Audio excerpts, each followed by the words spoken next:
Hey, yo, Pro Wrestling Podcast listeners, welcome to the show where we don't sing it, we bring it. Help us out and click subscribe to show your support. If you are a YouTube user, make sure you click the bell so they let you know every time a new episode of the Pro Wrestling Podcast goes live. Make sure you follow us on our Discord community at Pro Wrestling Podcast, and we are the official podcast of TSJ101sports.com. Check out TSJ101 Sports for all your sports news, be that wrestling, football, baseball, basketball, all the college sports, XFL news, everything at TSJ101sports.com. Hey people, are you sick and tired of dropping $60 to $100 for the latest and greatest wrestling video game? Stop immediately. Go to Wrestler Unstoppable, available exclusively through Facebook. Create your wrestler, sign contracts, get involved in storylines, headline pay-per-views. You get to even build your own corporation, all included in Wrestler Unstoppable, available now to all Facebook users, totally free. If you want to become a member of the Pro Wrestling Podcast family, want your name in the shoutouts like Mike and Lansdale.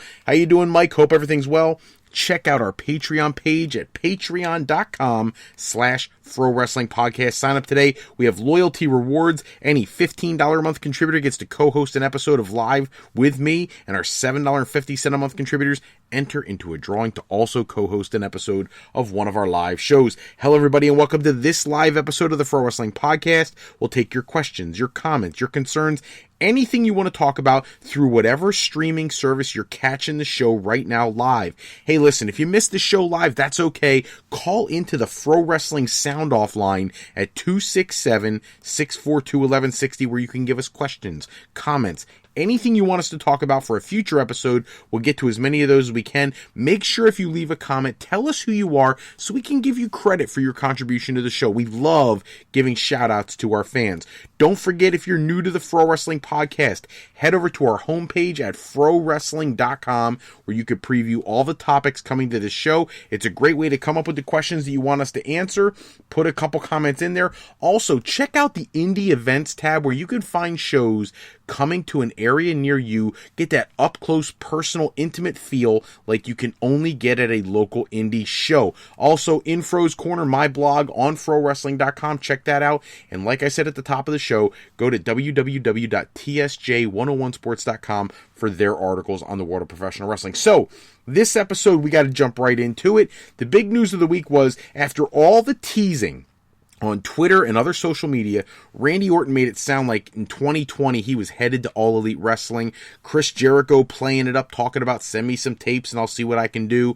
All this posing in front of an elite section in a hotel, doing other things all week long, tagging different wrestlers in his posts. And then the news came out that Randy Orton has signed a new 5-year contract with WWE. This is avoiding him becoming a free agent and also squashing all of the Orton to AEW rumors that have been swirling.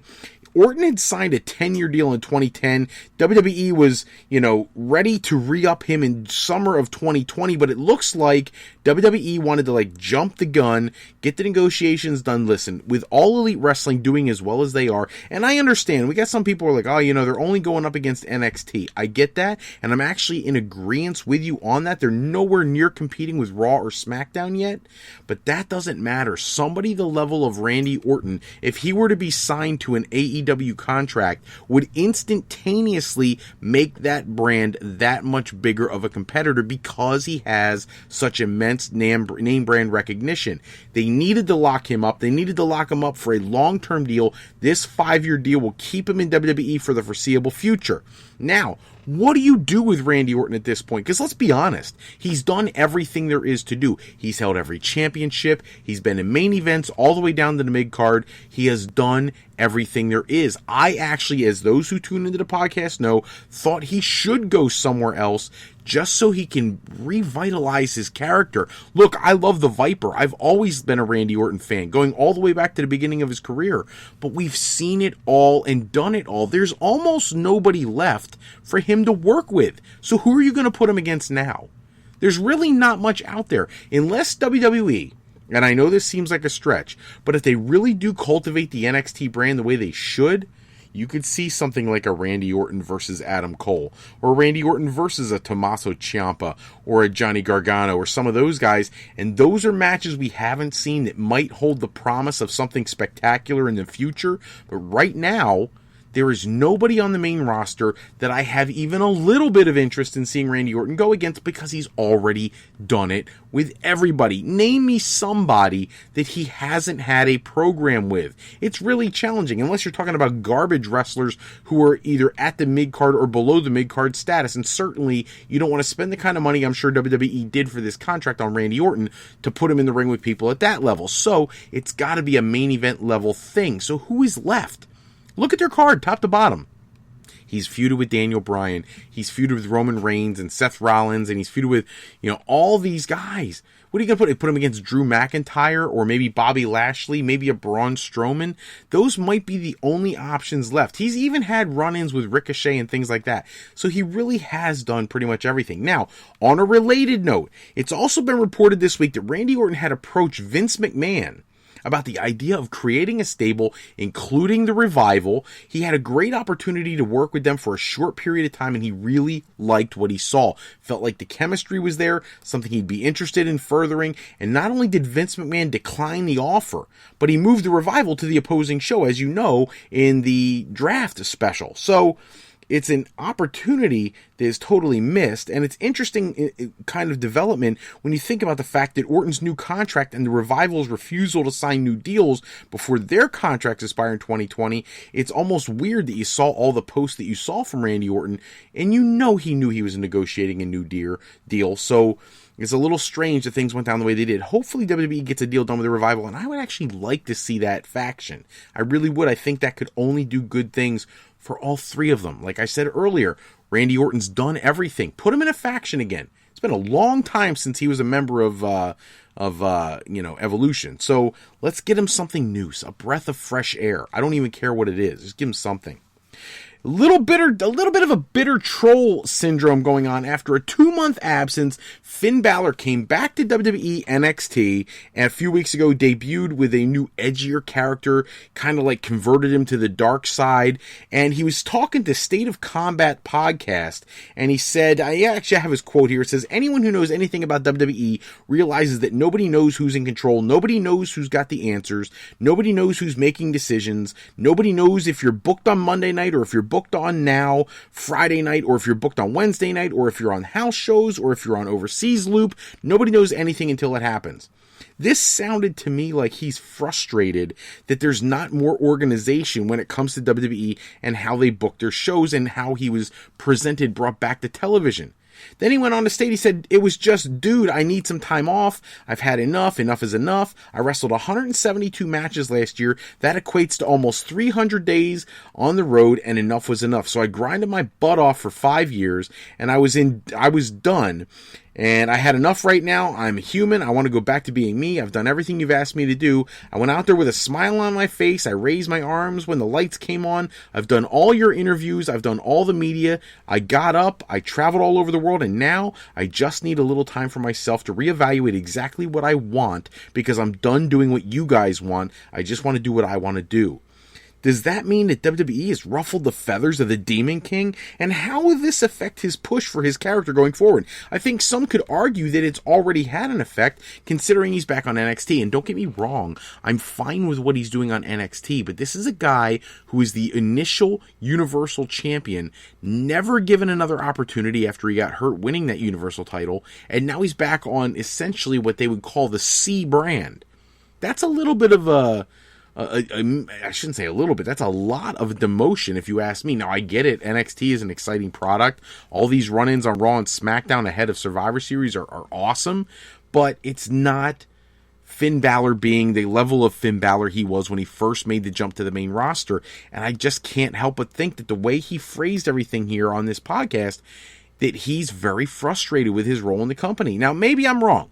Maybe he's just saying all this to troll people or whatever, but it certainly doesn't sound great. Hopefully he's recharged his batteries and this new heel character is really going to get over the fans, because I think he's got so much more to offer. WWE has been so careful with him, and it's time to let him go and just showcase the talent that brought him to WWE in the first place. Another one for the Hulkster. On Tuesday, Hulk Hogan's going to undergo his 9th back surgery. This time they're going to fuse like 6 vertebrae, hoping to improve his overall quality of life. Recently, Hogan's been using a crutch. He can't get around, trying to make things manageable. Hopefully this surgery is going to help. One thing is for sure. Anybody who was hoping for that, one last match, the chances of that happening are slim to none, even more so than they were before. They now pretty much just became the most remote odds possible. I know he wanted the match with Vince McMahon or with John Cena or Stone Cold or somebody like that. I don't see that happening, certainly not when you're fusing that many vertebrae. Not a good thing. Now, maybe he was just shooting on a number. Maybe they're not actually fusing 6, but any kind of back fusion surgery, certainly not a good idea to get back in the ring. Just my opinion, especially for a guy who's in his 60s. Big deal. The wrestling world has been buzzing since the Saudi Arabia plane incident after Crown Jewel. Now WWE has announced the extension with the Saudi Arabian sports authority that they're going to have a deal bringing WWE shows to the kingdom until 2027. This is obviously a huge announcement and a controversial one at that. But with WWE doing big business over in the Middle East, and let's face it, they're making hundreds of millions of dollars, it should come as no surprise that WWE follows the money and extended the relationship. Now, I get it. You have wrestlers who were upset with the way they were treated, some people claiming that they were held hostage in Saudi Arabia and all these things. And look, I don't know what happened. I think Hugo Savinovich, former WWE performer, now working down in AAA, he needs to stay out of it because he clearly wasn't there, and anything he says is hearsay. We've heard multiple stories from the different talent. They had their talent meeting at Raw. Apparently went well, but not well. Went great for the people who wanted it to go well, and the other people who were upset are still upset, if not more. So I don't think it helped anything, but this partnership is paying big bucks. And a really weird layer to the story, various media outlets out there, including Ringside News, are reporting that if Vince McMahon steps down in the next 10 years, that the Crown Prince of Saudi Arabia has the first rights to purchase WWE for roughly $7 billion. Can you imagine $7 billion to Vince McMahon to buy his company? Now, I don't see Vince doing that, but it's very interesting. It's the first time we've seen a number put to that, and I'll be curious to see where that goes. Where are the viewers? With the launch of WWE Backstage, their debut episode with without the arrival of CM Punk, we've all found out now he isn't going to the show. Viewership was horrible, absolutely abysmal. They had less than 50,000 viewers live. A few replay ones put them just over 51,000 viewers for their debut episode on Fox Sports 1. These numbers went up against some really tough competition. There was great sports on that night and everything like that, and I get that. But despite the opposing programming, WWE needs to see more interest for this show or it's not going to last. And I'm just giving my 2 cents.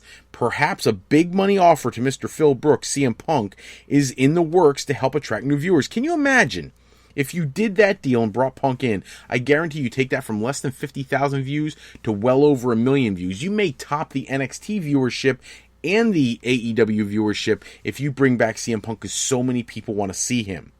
And the last few tidbits for the night, Natalya claims WWE Evolution 2 is right around the corner. This could just be something optimistic from her, or maybe she has some insider information from the backstage. It's not like she knows anybody backstage, like, Tyson Kidd or anybody like that, but I, for one, would love to see the ladies get the opportunity for a Evolution 2. I think they earned it. I thought they delivered very well last year, and I think it's time to give them their own show to counteract some of what we've seen in Saudi Arabia. In other random news, Tyson Fury wants a match with Brock Lesnar. He says at WrestleMania 36, it would seem to me, though, that a match sooner than later would make a whole lot more sense because Tyson Fury's boxing commitments are going to get in the way of a WrestleMania moment, potentially. So the commitments he has for boxing, who knows? Only time will tell. I think he clearly needs to work on his in-ring work because, let's be honest, that match in Saudi Arabia, I understand why they put him over Braun in the way they did, but he looked atrocious in the ring, and it's really a situation where Brock will brutalize the guy. And he'll do it with a smile, and I think it would be a great match. I think it'd be a big draw, but I don't think it'd be quality. And not like Brock Lesnar matches often are quality, but this would be even harder for Brock to pull anything off because it looked like Tyson Fury had almost no wrestling skills. Curious to see where they go with this. I suspect you might see that at Survivor Series or the Royal Rumble. We'll have to wait and see. New Japan Pro Wrestling's Wrestle Kingdom match card is coming together. I feel like the Jericho-Tanahashi match might be the highlight of the night. Other people are looking forward to the Intercontinental and World Champion situation. You're going to see Kota Ibushi take on Kazuchika Okada for the IWGP World Heavyweight Championship, and you're going to see Jay White defend the Intercontinental Championship against Tetsuya Naito. I, for one, would love to see Naito walk out with both championships. Not sure who's going to walk away with those. Give me your thoughts in the comments. Do you think it's going to be Okada walking away with both belts?